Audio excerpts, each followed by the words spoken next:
بسم اللہ الرحمن الرحیم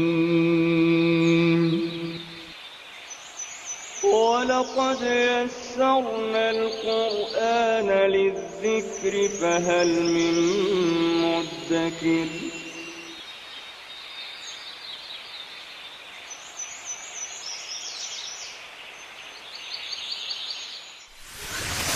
ألف باء تاء ثاء جيم حاء خاء دال ذال راء زاي سين شين صاد ضاد طاء عين غين فاء قاف كاف لام ميم نون هاء واو ياء ياء هذه حروف الهجاء.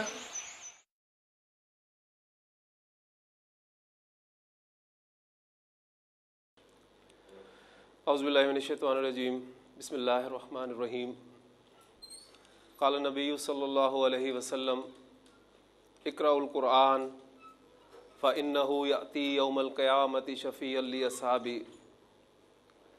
اللہ کے رسول صلی اللہ علیہ وسلم نے فرمایا قرآن پڑھا کرو کیونکہ قیامت کے دن اپنے پڑھنے والے کا سفارشی بن کر آئے گا. قرآن مجید قیامت کے دن اللہ کے ہاں بندے کی سفارش کرے گا کہ اللہ یہ بندہ مجھے تیرا کلام مانتا تھا، اسے پڑھتا تھا، اسے سمجھتا تھا، اس پر عمل کرتا تھا، اس کے حق میں میری سفارش قبول فرما. اللہ تعالیٰ سے دعا ہے کہ اللہ تعالیٰ ہمیں قرآن مجید زیادہ سے زیادہ پڑھنے کی، پھر سمجھ کر پڑھنے کی، اس پر عمل کرنے کی توفیق عطا فرمائے تاکہ قیامت کے دن یہ قرآن جو ہے ہمارے لیے سفارشی بنے.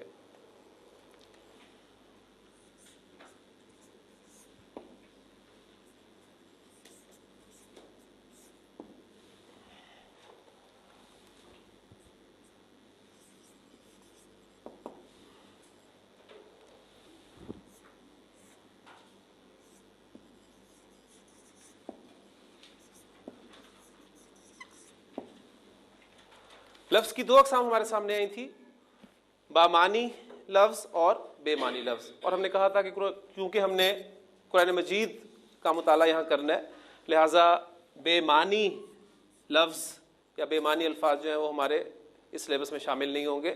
اور بے معنی لفظ کہتے کسے ہیں؟ ہم اردو میں بہت سارے الفاظ جو ہیں وہ بے معنی بولتے ہیں، مثلا چائے شائے، کھانا وانا. اب اس میں کھانا اور چائے یہ تو ہمارے بامانی الفاظ ہیں، جبکہ شائع اور وانا یہ الفاظ جو ہیں بے معنی لفظ. عربی زبان میں ہر بامانی لفظ کلمہ کہلاتا ہے.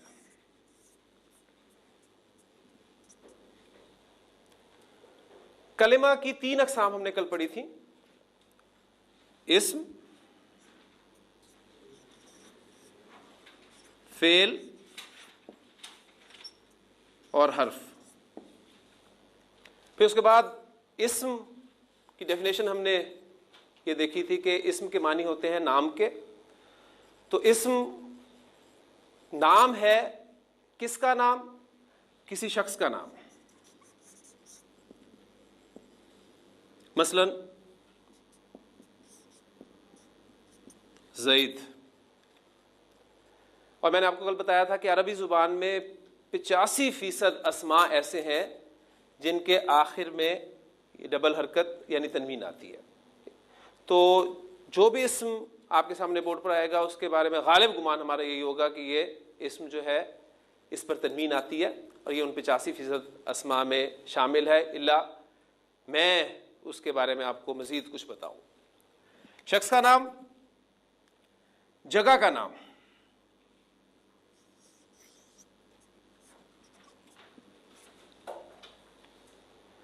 اب جو میں بات کر رہا تھا وہ فوراً میں نے آپ کے سامنے وہ بیان کر دی کہ مکہ تو جگہ کا نام ہے، لیکن آپ دیکھ رہے ہیں کہ اس پر تنوین نہیں آئی، تو یہ ان 85% اسماء میں شامل نہیں ہے. مزید انشاءاللہ تعالیٰ ان کے بارے میں باتیں آپ کو معلوم ہوتی جائیں گی. صفت کا نام،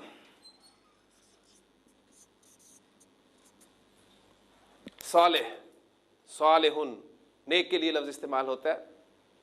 پھر کسی چیز کا نام قلم. عربی زبان میں فعل وہی کلمہ کہلائے گا جس میں کسی کام کا کرنا یا ہونا زمانے کے حوالے کے ساتھ موجود ہو. زمانے کے حوالے سے مراد کیا ہے؟ میں آپ کے سامنے ایگزامپلز لکھتا ہوں. دیکھیں یہ ایک لفظ ہے, کلمہ ہے مارا, اور اس سے پہلے انڈرسٹوڈ ہے کہ اس نے مارا. اس لفظ میں کام کا مفہوم ہے, اور وہ کام کیا ہے؟ مارنا. پھر اسی طرح مارتا ہے, اور اس سے پہلے انڈرسٹوڈ ہے وہ, اور مارے گا. ان تینوں جگہ پر کام کا مفہوم جو ہے وہ آپ کو ملے گا مارنے کا. لیکن کام کے مفہوم کے ساتھ ایک اور چیز آپ کو پتہ چل رہی ہے, وہ کیا ہے؟ زمانے کا پتہ چل رہا ہے. یہ مارا کام کے مفہوم کے ساتھ زمانہ ماضی کا پتہ چل رہا ہے آپ کو, مارتا ہے میں مارنا کام کے ساتھ زمانہ حال کا, اور مارے گا میں کام مارنا کے ساتھ مستقبل کا آپ کو پتہ چل رہا ہے. جبکہ ایک لفظ ہے مارنا, اس لفظ میں کام کا مفہوم ہے, لیکن آپ دیکھ رہے ہیں کہ کوئی زمانہ نہیں پایا جاتا. لہذا مارا, مارتا ہے اور مارے گا یہ تو ہوں گے فعل, کیونکہ اس میں کام کے مفہوم کے ساتھ آپ کو زمانے کا پتہ چل رہا ہے. جبکہ لفظ مارنا جو ہے یہ فعل نہیں کہلائے گا, بلکہ یہ اسم کہلائے گا. بلکہ اسم کی ایگزامپلز میں ہم ایک نام کا اضافہ اور کریں گے, اور وہ ہے کام کا نام. تو اسم کی تعریف کے بعد جو ایگزامپلز ہمارے سامنے آ رہی ہیں وہ کسی شخص کا نام زیدن, کسی چیز کا نام قلمن, کسی جگہ کا نام مکہ تو, کوئی صفت صالحون, یا کام کا نام بھی عربی زبان میں اسم کہلاتا ہے. اور پھر اب جو ہے کہ مارنا کی عربی کیا ہوتی ہے؟ وہ ہوتی ہے ضربن. اور یہ لفظ بھی آپ اردو زبان میں استعمال کرتے ہیں, اس نے ضرب لگائی. ٹھیک ہے, ضرب کے معنی ہے مارنا کے. کلمہ کی قسم حرف جو ہم نے پڑھی تھی وہ یہ تھی کہ یہ وہ کلمہ ہے جو اپنے معنی اس وقت تک واضح نہیں کر سکتا جب تک یہ کسی دوسرے کلمہ کے ساتھ مل کر نہ آ جائے. اب سب سے پہلے ہم انشاءاللہ تعالی اسم سے آغاز کریں گے. اسم کی ڈیفینیشن ہمارے سامنے آ چکی ہے, اس کی ایگزامپلز ہمارے سامنے آ چکی ہیں. مزید اس کے متعلق ہم جاننے کی کوشش کریں گے, کیونکہ میں نے کل آپ کو بتایا تھا کہ عربی زبان میں جملہ فعل کے بغیر بھی بن سکتا ہے.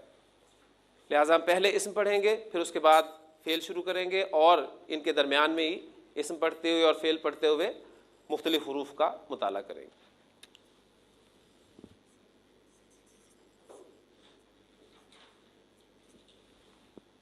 عربی زبان میں استعمال ہونے والا کوئی بھی اسم میری سمجھ میں نہیں آ سکتا. میں اسے نہ تو جملے میں استعمال کر سکتا ہوں, نہ گفتگو میں لا سکتا ہوں, نہ تحریر میں لا سکتا ہوں, جب تک مجھے اس کے بارے میں 4 باتیں معلوم نہیں ہوں گی. پہلی بات تو یہ ذہن میں رکھیے کہ 4 باتیں مجھے اسم کے حوالے سے معلوم ہونی چاہیے, تبھی میں اس اسم کو جملے میں استعمال کر سکتا ہوں. اب یہ 4 باتیں ہم پہلے اردو کے حوالے سے جاننے کی کوشش کریں گے. آپ کے سامنے کچھ ایگزامپلز میں اردو کی پہلے لکھ رہا ہوں.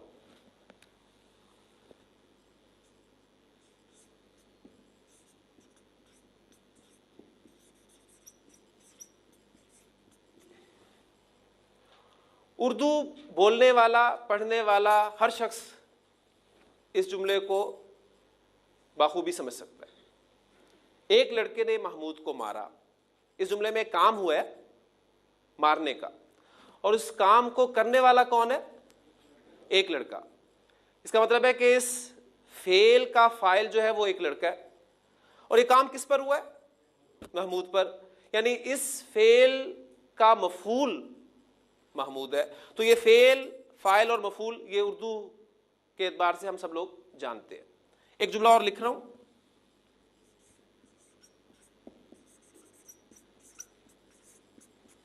حامد نے محمود کو مارا. اس جملے میں بھی کام مارنے کا ہوا ہے, فاعل حامد ہے اور مفعول محمود ہے. لیکن مجھے یہ بتائیے کہ ان دونوں جملوں میں فرق کس چیز کا ہے؟ یہ فرق آپ کا اسم نکرہ اور اسم معرفہ کا ہے. یعنی یہ بھی آپ کے علم میں پہلے سے کچھ چیزیں ہیں. تو عربی زبان میں اب میں ایک ایک چیز ساتھ ساتھ آپ کو بیان بھی کرتا چلوں گا کہ عربی زبان میں بھی ہمیں کسی اسم کو جملے میں استعمال کرنے کے لیے اس کے معرفہ یا نکرہ ہونے کے بارے میں معلوم ہونا چاہیے. اور یہ چیز عربی زبان میں ہم وسعت ٹاپک کے تحت پڑھیں گے. ہمیں اسم کی وسعت کے بارے میں معلوم ہونا چاہیے, اور وسعت سے مراد ہے کہ اسم معرفہ ہے یا نکرہ ہے. ڈیٹیل سے انشاءاللہ تعالیٰ ہم ان کو پڑھیں گے. ابھی صرف میں ان کا آپ کے سامنے ایک تعارف پیش کر رہا ہوں. ایک جملہ اور آپ کے سامنے لکھ رہا ہوں, اور امید کرتا ہوں کہ آپ اس جملے میں سے غلطی نکالیں گے انشاءاللہ تعالیٰ.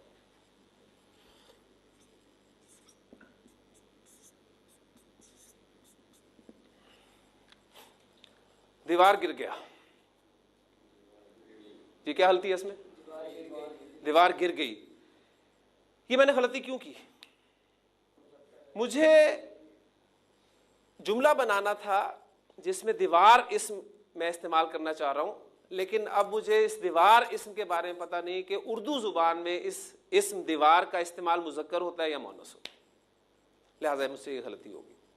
اگر مجھے معلوم ہوتا کہ دیوار کو اردو زبان میں مؤنث استعمال کرتے ہیں تو میں یہاں جملہ لکھتا دیوار گر گئی.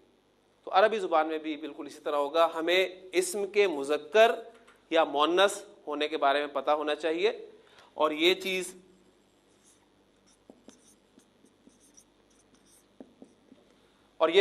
عربی زبان میں ہم جنس کے ٹاپک کے تحت پڑھیں گے. پھر ایک اور جملہ آپ کے سامنے میں لکھنے لگا ہوں.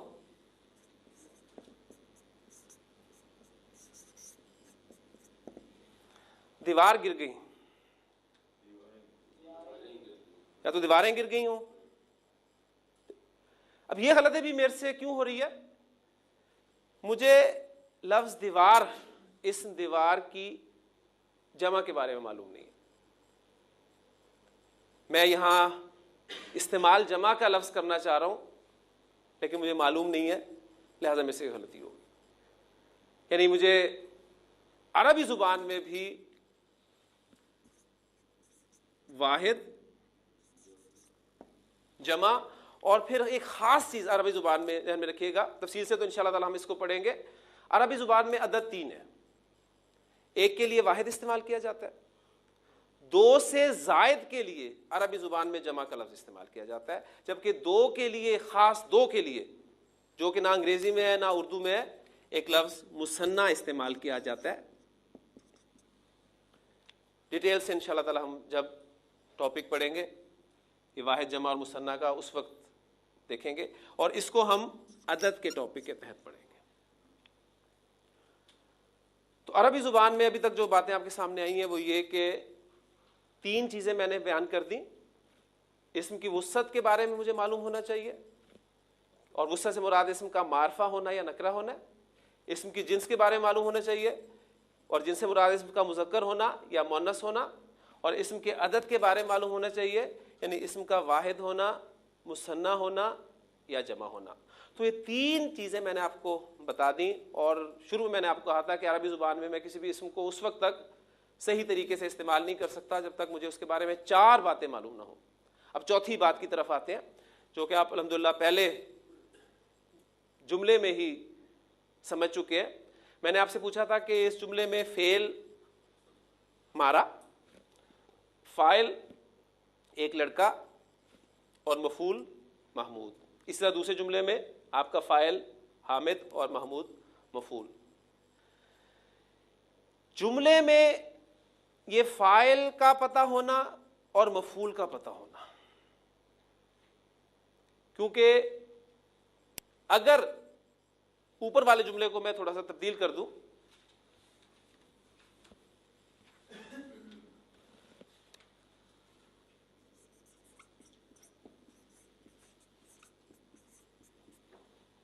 محمود نے حامد کو مارا,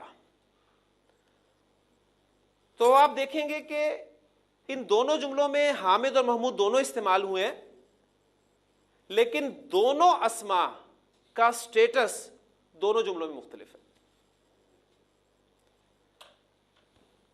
جو یہ جملہ لکھا ہوا ہے حامد نے محمود کو مارا، اس جملے میں آپ کا فاعل کون ہے؟ حامد. محمود آپ کا مفعول ہے. جبکہ جو میں نے اب جملہ لکھا ہے محمود نے حامد کو مارا، اس میں حامد بھی استعمال ہوا ہے، محمود بھی استعمال ہوا ہے، لیکن دونوں کا سٹیٹس چینج ہو گیا. اب محمود فاعل ہے اور حامد مفعول ہے. اردو میں تو آپ بڑی آسانی سے اس چیز کو سمجھ لیتے ہیں، اس لیے کہ ہماری اپنی زبان ہے. کون مارنے والا ہے، کس کو مار پڑ رہی ہے. میں ان کی جگہ بھی تبدیل کر دوں تو آپ بڑی آسانی سے پہچان لیں گے کون فاعل ہے کون مفعول ہے. لیکن عربی زبان میں ذہن میں رکھیے گا کہ ہمیں فاعل کا پتہ ہونا اور مفعول کا پتہ ہونا یہ اعراب کے ذریعے سے پتہ چلے گا. تو چوتھی چیز اسم کے بارے میں جو مجھے معلوم ہونی چاہیے وہ ہے اسم کا اعراب. اب معرفہ نکرہ، مذکر مؤنث، واحد جمع، ان حوالوں سے آپ پہلے سے کچھ نہ کچھ واقفیت رکھتے ہیں. اعراب عربی زبان میں ایک نئی چیز آپ کے سامنے آئی ہے، لہٰذا ہم سب سے پہلے ان چاروں پہلوؤں میں سے اعراب کو سب سے پہلے دیکھتے ہیں، اس کا مطالعہ کرتے ہیں. اعراب کے حوالے سے سب سے اہم بات جو آپ نے ذہن میں رکھنی ہے وہ یہ ہے کہ زیر زبر پیش اعراب نہیں ہے. اعراب عربی زبان کا سب سے اہم ترین وصف ہے. پھر سوال پیدا ہوتا ہے کہ اگر زیر زبر پیش اعراب نہیں ہے تو پھر اعراب کیا ہے؟ اعراب کی حقیقت کو سمجھنے کے لیے کچھ ایگزامپلز میں آپ کے سامنے بورڈ پر رکھتا ہوں، انشاءاللہ تعالیٰ بڑی آسانی سے آپ کو یہ بات سمجھ میں آ جائے گی.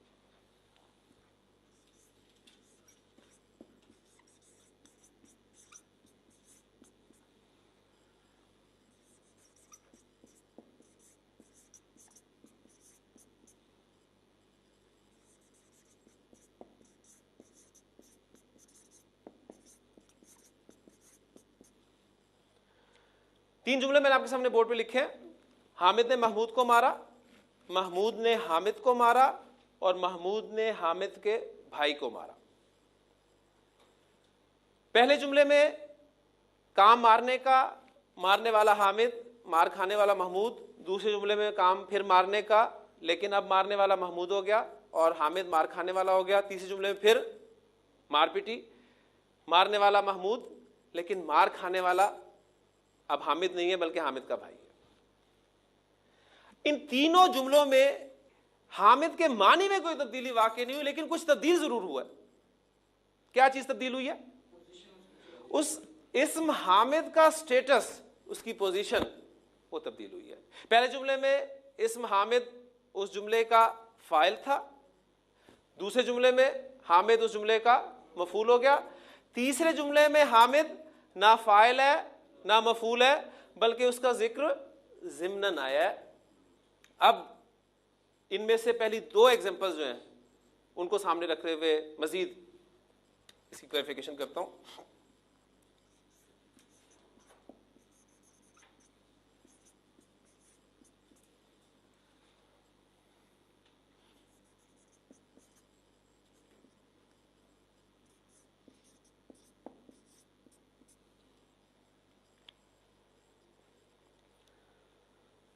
میں نے دو جملے آپ کے سامنے بورڈ پر اور لکھے ہیں. حامد نے محمود کو مارا، محمود کو حامد نے مارا. اب مجھے بتائیے ان دونوں جملوں کے مفہوم میں کوئی فرق ہے؟ مفہوم ایک ہی ہے. حالانکہ میں نے کیا کیا، حامد اور محمود کی جگہ تبدیل کر دی، لیکن جملے کے مفہوم میں کوئی فرق نہیں پڑا. کیا انگریزی زبان میں میں یہ جگہ آسانی سے تبدیل کر سکتا ہوں؟ مفہوم میں فرق پڑتا ہے؟ دیکھتے ہیں.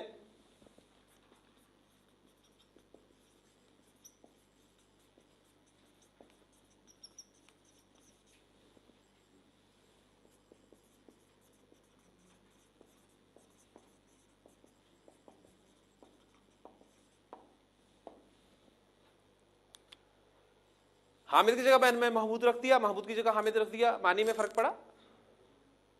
مفہوم چینج ہو گیا.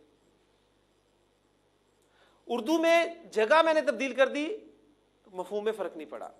انگریزی میں نے جگہ تبدیل کر دی، مفہوم بدل گیا.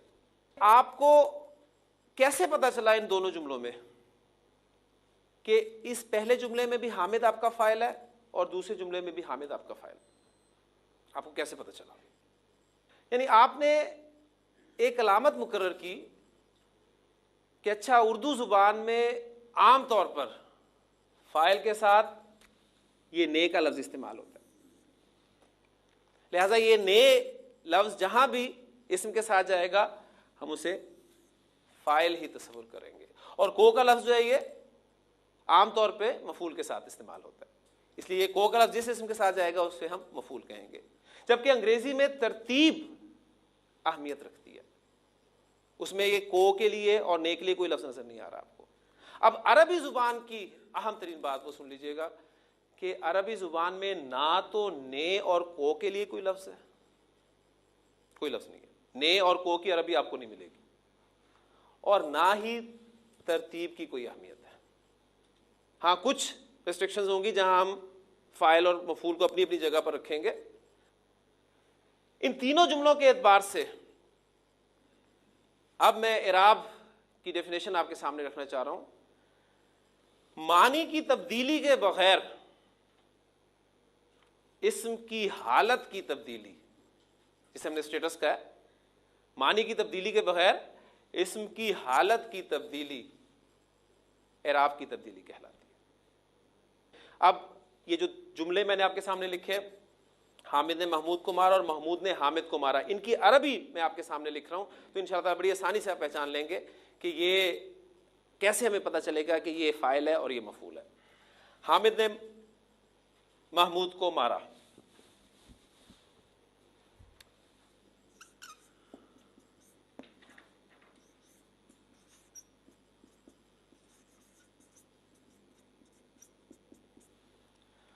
ضرب حامد محمودن،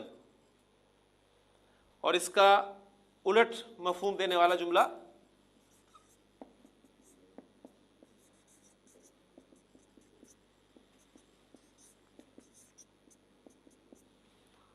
ضرب محمود حامد.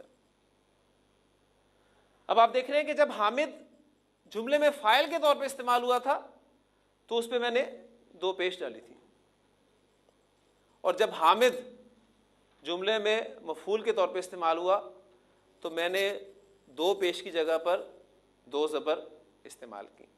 اسی طرح محمود کے حوالے سے آپ دیکھ سکتے ہیں، محمود جب مفعول کے طور پہ تھا تو دو زبر کے ساتھ استعمال ہوا تھا، اور جب فاعل کے طور پہ آیا تو دو پیش کے ساتھ آیا. آپ کلمہ پڑھتے ہیں لا الہ الا اللہ محمد رسول اللہ صلی اللہ علیہ وسلم. اس کلمہ میں آپ کو اس محمدن کی شکل میں نظر آتا ہے. پھر آپ اذان میں کیا کہتے ہیں؟ اشہد ان محمدن.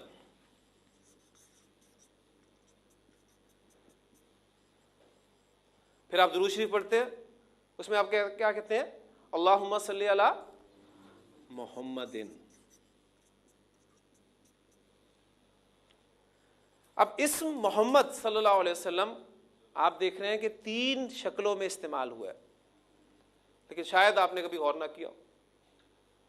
اب تینوں جگہ پر اسم محمد صلی اللہ علیہ وسلم کے معنی محمد صلی اللہ علیہ وسلم ہی ہے. ٹھیک، اسم کے معنی کی تبدیلی کے بغیر اسم کی حالت یا اس کی شکل کی تبدیلی اعراب کہلاتی ہے. اب اس جملے کو ضرب حامد محمودن میں ایک اور انداز سے لکھ رہا ہوں. آپ نے مجھے بتانا ہے کہ کیا اب جو میں جملہ لکھ رہا ہوں اس کے معنی اس جملے سے مختلف ہیں یا ایک ہی ہیں.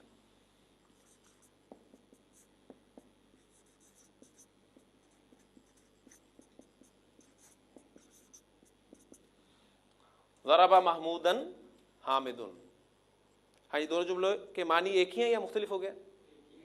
ایک ہی ہیں. الحمدللہ آپ نے پہچان اب کرنی شروع کر دی کہ وہ دو پیش جو تھے وہ حامد کے ساتھ ہی ہیں، اگرچہ حامد کی جگہ میں نے تبدیل کر دی لیکن مفہوم میں کوئی فرق نہیں آتا۔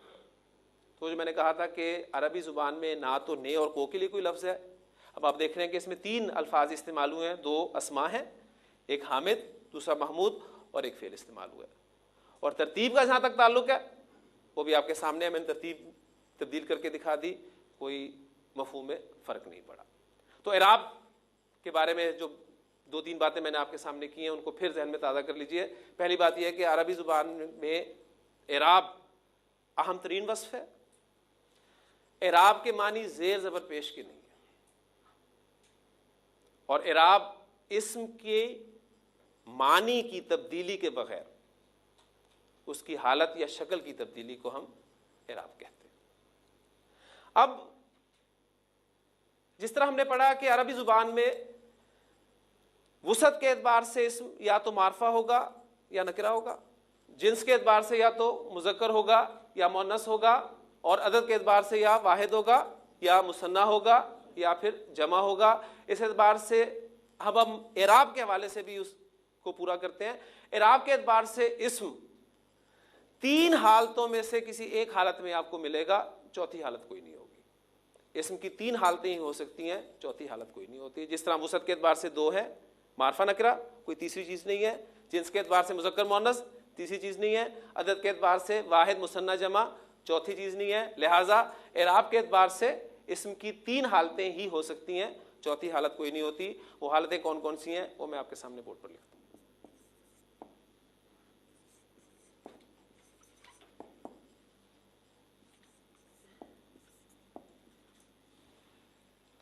اعراب کے اعتبار سے اسم ان 3 حالتوں میں سے کسی ایک حالت میں آپ کو قرآن مجید میں ملے گا۔ یا اس کی حالت حالت رفع ہوگی، یا اس کی حالت حالت نصب ہوگی، یا اس کی حالت حالت جر ہوگی، چوتھی حالت اس کی کوئی نہیں ہوگی۔ اسم کی بنیادی حالت جس حالت میں ہمیں وہ بلٹ ان فارم میں ملتا ہے وہ اس کی حالت رفع ہوتی ہے۔ پھر کسی نہ کسی وجہ سے اسم اپنی حالت تبدیل کرتا ہے، حالت نصب میں جاتا ہے یا حالت جر میں جاتا ہے۔ کوئی نہ کوئی وجہ ہوگی جس وجہ سے اسم اپنی حالت یعنی اعرابی حالت تبدیل کرے گا۔ بغیر وجہ کے اسم نہ تو آپ کو حالت نصب میں نظر آئے گا نہ حالت جر میں نظر آئے گا۔ ہاں بنیادی حالت اس کی حالت رفع ہوتی ہے۔ اب اتنا آپ کو اندازہ 2 ایگزامپلس پچھلی کرنے سے یقیناً ہو گیا ہوگا کہ آپ نے ایک اندازہ لگا لیا کہ اچھا اگر کسی جملے میں کسی اسم کو میں فاعل کے طور پہ استعمال کرنا چاہتا ہوں تو وہ اس کی حالت رفع ہوتی ہے، اور اگر مفعول کے طور پہ استعمال کرنا چاہتا ہوں تو وہ حالت نصب ہوتی ہے۔ ٹھیک، اب ہم دیکھیں گے کہ عربی زبان میں 85% اسماء جن کے بارے میں ہم نے بات کی تھی، 85% اسماء یہ وہ اسماء ہیں جن پہ تنوین آتی ہے۔ یہ وہ اسماء ہیں جو 3 اعرابی حالتوں میں 3 شکلیں اختیار کرتے ہیں۔ 3 اعرابی حالتیں، 3 شکلیں، لیکن ان کی 3 جو مختلف شکلیں ہیں اس میں تبدیلی بڑی چھوٹی سی مائنر سی تبدیلی ہے، بڑی آسانی سے آپ پہچان لیتے ہیں، اور اس کے ایگزامپل میں آپ کو پہلے دے چکا ہوں۔ مثلا اسم حامد کو ہی لے لیتا ہوں۔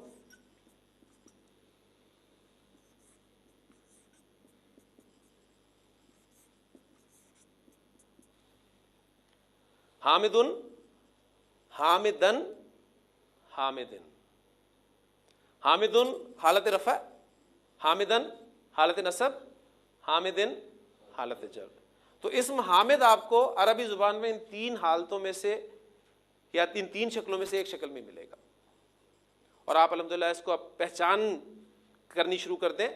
یعنی پہلا ہمارا جو ہے ٹارگٹ وہ یہ ہے کہ ہم اسماء کو قرآن مجید سے پہچانیں۔ انشاءاللہ تعالیٰ کل میں آپ کی پریکٹس پہلے ہی کرواؤں گا، قرآن مجید کی ایک سورت کے کچھ اسماء میں آپ کے سامنے یہاں بورڈ پر لکھوں گا، اور آپ خود پہچانیں گے انشاءاللہ تعالیٰ کہ یہ اسم یہاں پر حالت رفع میں استعمال ہوا ہے، حالت نصب میں استعمال ہوا ہے یا حالت جر میں استعمال ہوا ہے۔ کیونکہ جو بھی قاعدہ پڑھیں گے اس کی ساتھ ساتھ اپلیکیشن ہوتی رہے گی، تو انشاءاللہ تعالیٰ آپ کی جو انڈرسٹینڈنگ ہے وہ بہتر سے بہتر ہوتی جائے گی انشاءاللہ تعالیٰ۔ اب ایک بات میں نے آپ کو بتا دی، آپ کا ذہن ماشاءاللہ ساتھ ساتھ کام کر رہا ہے کہ آپ نے دیکھ لیا کہ اسم کو حالت رفع میں 2 پیش کے ساتھ، نصب میں 2 زبر اور 1 الف ایڈ کیا گیا، اور حالت جر میں 2 زیر کے ساتھ ظاہر کیا جا رہا ہے۔ اب میں محمود اسم لکھتا ہوں, محمودن,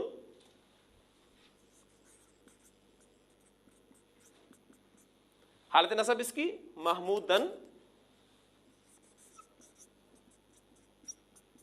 حالت جر اس کی محمودن.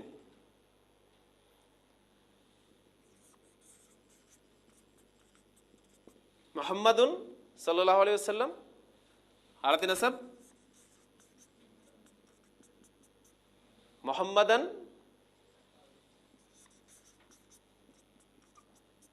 اور حالت جر محمدن.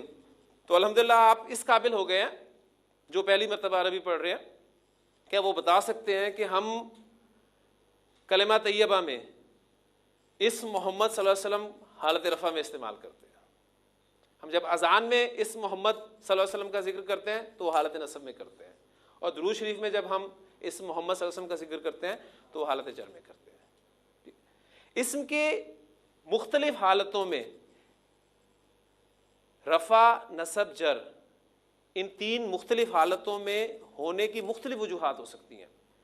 حالت رفع میں ہونے کی ایک بنیادی وجہ آپ کے سامنے آ چکی ہے کہ بلٹ ان حالت اس کی حالت رفع ہوتی ہے. حالت رفع میں ہونے کی اور بھی وجوہات ہوں گی, جیسے کہ فاعل کے طور پہ استعمال ہوگا تو حالت رفع میں ہوگا, مفعول کے طور پہ استعمال ہوگا تو حالت نصب میں استعمال ہوگا, اور نہ فاعل ہوگا نہ مفعول ہوگا تو اس کا تعلق کسی اسم کے ساتھ قائم کیا گیا ہوگا, یا کچھ حروف سے پہلے ایسے آئیں گے جو اس کو حالت جر میں لے جائیں گے, تب وہ حالت جر میں جائے گا. اب یہ جو تینوں ایگزامپلز میں نے آپ کو دی ہیں, کلمہ کی, اذان کی یا درود شریف کی, اس میں بات ایک ذہن میں رکھیے گا کہ لازمی نہیں ہے یہ کہ آپ کو جب بھی کوئی اسم حالت رفع میں ملے تو وہ فاعل ہی ہوگا. میں نے آپ کو بتایا کہ اسم کی تینوں حالتوں کی مختلف وجوہات ہو سکتی ہیں. ایک وجہ اس میں سے یہ ہے کہ استعمال ہوتا ہے تو حالت رفع میں استعمال ہوتا ہے. لہٰذا آپ اب اس کو اس کے ساتھ کنیکٹ کرنے کی کوشش کیجیے گا کہ لا الہ الا اللہ محمد رسول اللہ صلی اللہ علیہ وسلم میں محمد اسم جو ہے فاعل ہے, وہاں کوئی فعل کا ذکر نہیں ہوا, ذہن میں رکھیے گا. وہاں صرف یہ بات ہے, ایک جملہ ہے کہ محمد صلی اللہ علیہ وسلم اللہ کے رسول. ٹھیک. اسی طرح حالت نصب میں جو کلام میں آپ استعمال کرتے ہیں وہاں وہ مفعول کے طور پہ استعمال نہیں ہوا. یہ جو میں نے آپ کو بات کی ہے, پھر دہراتا چلوں کہ اسم کی مختلف اعرابی حالتوں کے ہونے کی مختلف وجوہات ہو سکتی ہیں. اس میں سے ایک وجہ آپ کو پتہ چل گئی ہے کہ فاعل کے طور پہ ہوگا حالت رفع میں, اور مفعول کے طور پہ ہوگا تو حالت نصب میں استعمال ہوگا. باقی وجوہات انشاءاللہ تعالیٰ وقت کے ساتھ ساتھ آپ کو پتہ چلتی چلیں گی. اور وہ جو میں نے بات آپ سے کل کہی تھی کہ آپ نے کمپیریزن اپنا ضرور کرتے رہنا ہے کہ کل آپ کو کیا معلوم تھا, آج آپ کے علم میں کیا اضافہ ہوا ہے. ہاں جی, اب میں کچھ مزید اسماء کی پریکٹس آپ کو کرواتا ہوں.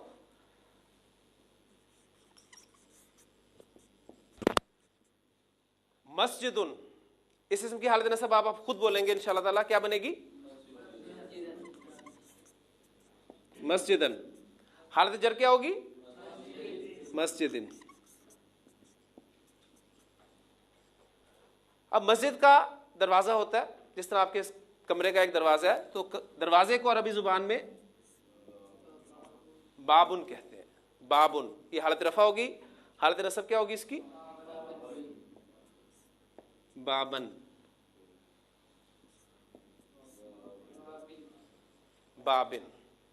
ایک چیز آپ نوٹ کر رہے ہیں کہ یہ اسماء جو میں آپ کے سامنے بورڈ پر لکھ رہا ہوں, ان اسماء میں حالت نصب میں دو زبر کے بعد ایک الف میں استعمال کر رہا ہوں. یہ عربی زبان کا قاعدہ ہے.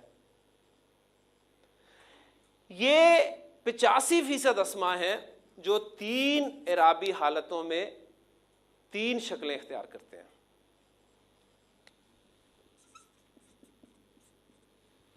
اب اگر میں آپ کو ان اسماء کا نام بتا دوں تو انشاءاللہ تعالیٰ آپ کو ان کا نام یاد کرنے میں کوئی مشکل پیش نہیں آئے گی. ان اسماء کو جو کہ 85% ہیں, تین حالتوں میں تین شکلیں اختیار کرتے ہیں. منصرف اسماء کہا جاتا ہے. آپ نے منصرف کے معنی کیا ہیں اس کے چکر میں بھی نہیں پڑھنا. ٹرمز ہر سبجیکٹ میں استعمال کی جاتی ہیں, اور ہم شاذ ہی ٹرمز کے معنی کے چکر میں پڑتے ہیں. ہم بس یاد کر لیتے ہیں.